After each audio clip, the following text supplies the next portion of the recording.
betul. Kalau Habib Rizik itu seorang wali, sebagaimana saya banyak membaca meme-meme ya. Iya. Kalau Habib Rizik itu seorang wali, maka kalau ada yang menyakiti Habib Rizik, ada yang memfitnah Habib Rizik, ada yang ada yang membuli beliau, ada yang meremehkan beliau. Yang marah kan bukan Habibnya, yang marah adalah Allah, karena Allah akan menabuh genderang perang. Kan?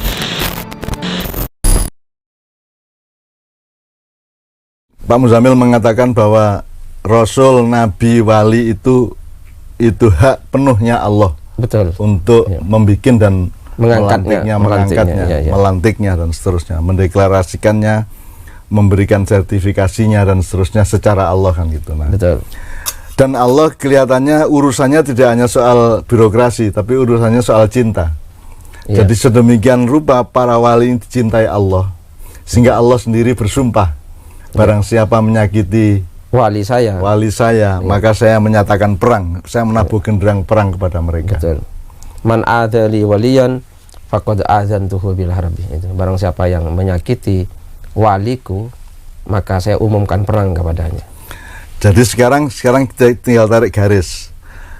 Kalau Gus Dur itu wali, betul, sebagaimana dipercaya sangat banyak orang, maka ketika Gus Dur disakiti dengan dijatuhkan dari kursi kepresidenannya, berarti Allah menabuh genderang perang kepada orang-orang itu. Kepada orang-orang itu. Ya, tinggal kita tunggu. Kita tunggu, betul.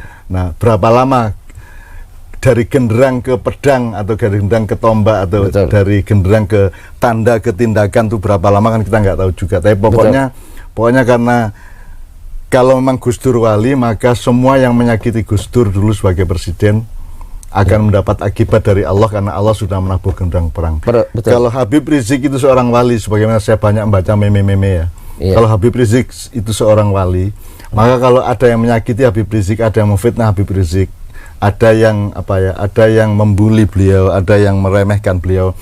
Yang marah kan bukan Habibnya, yang marah adalah Allah, karena Allah akan menabuh genderang perang, kan begitu. Betul. Nah, ada nggak contoh-contoh di mana Allah bertindak kepada wali yang disakiti itu, kepada orang yang menyakiti wali itu? Oh iya, jadi ya orang Jawa kan tahu istilah kualat.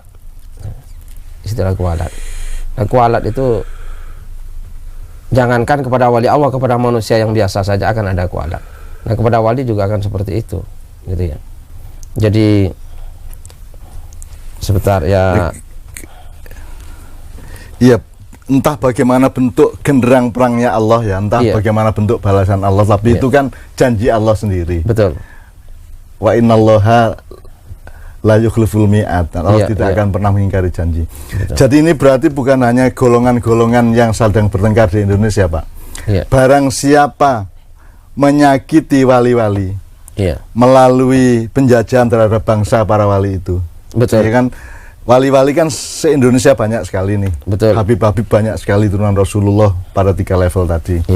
Terus kalau ada negara lain ngapusi kita, ada kekuatan-kekuatan internasional, koalisi atau apapun saja, apakah Amerika, apakah China atau siapapun, yang menyakiti bangsa kita sehingga para wali dan para habaibnya itu ikut tersakiti, maka kan Allah yang tidak terima kalau menurut itu tadi. Betul.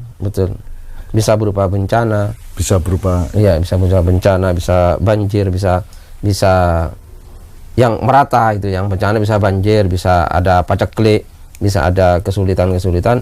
Tapi yang personal bisa orangnya tersebut mengalami sakit, bisa orangnya yang tidak kita duga lah, gitu ya. Bisa seperti itu. Jadi Pak Muzamil, Mas Helmi, ini kita bukan sedang menikmati pertengkaran atau permusuhan di antara bangsa kita. Saya ini sedang bukan juga sedang memastikan Allah akan membalas apa tidak, karena itu urusan Allah dan itu haknya Allah 100%. Saya cuman menjadi optimis, menjadi bergembira bahwa Allah juga akan ikut bertindak atas semua kedoliman kepada manusia, terutama yang menyangkut para wali dan habaibnya, kan gitu. Betul. Kan tidak mungkin Allah tidak mencintai Habib sebagaimana mencintai para wali. Betul. Kan gitu. Lowong Allah yang bikin Nur Muhammad, terus Allah menciptakan Ruh Muhammad, Allah menciptakan Muhammad bin Abdullah.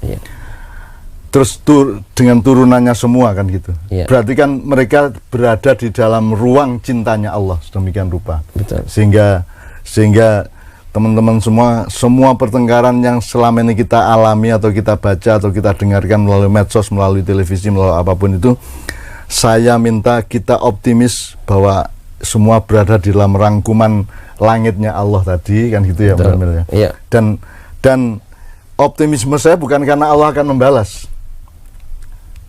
Tidak hanya itu, karena Allah juga Rahman Rahim. Jadi kalau kita sudah bilang Bismillahirrahmanirrahim, maka dalam keadaan apapun saja, semenderita apapun saja, stres apapun saja kita, seterpepet apapun keadaan kita,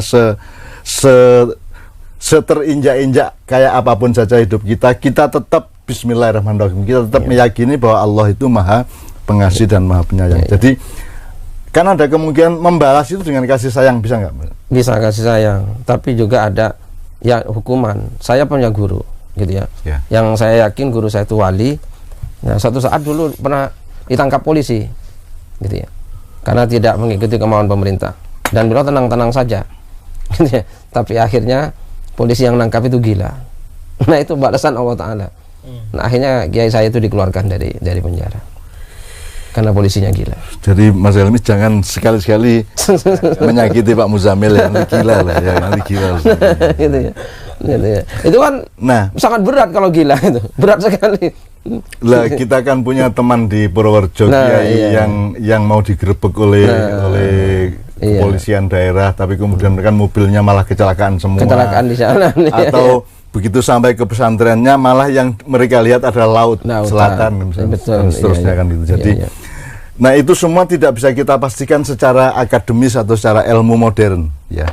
Itu semua urusannya adalah optimisme dan keyakinan gitu ya. Dan saya ingin menikmati dan bergembira karena keyakinan, karena kalau fakta ilmu, fakta akademis, fakta kehidupan yang hanya bisa dipahami oleh sejumlah complongan di akal kita, itu tidak akan pernah mampu membahagiakan kita, Pak.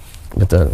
Yang bisa membahagiakan kita secara maksimal itu adalah keyakinan kita, optimisme kita, dan husnudzon kita kepada Allah.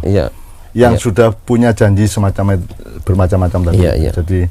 Jadi Bismillahirrahmanirrahim. Mudah-mudahan ini semua membuat Anda semua dalam keadaan apapun saja optimis Allah itu Rahman dan Rahim.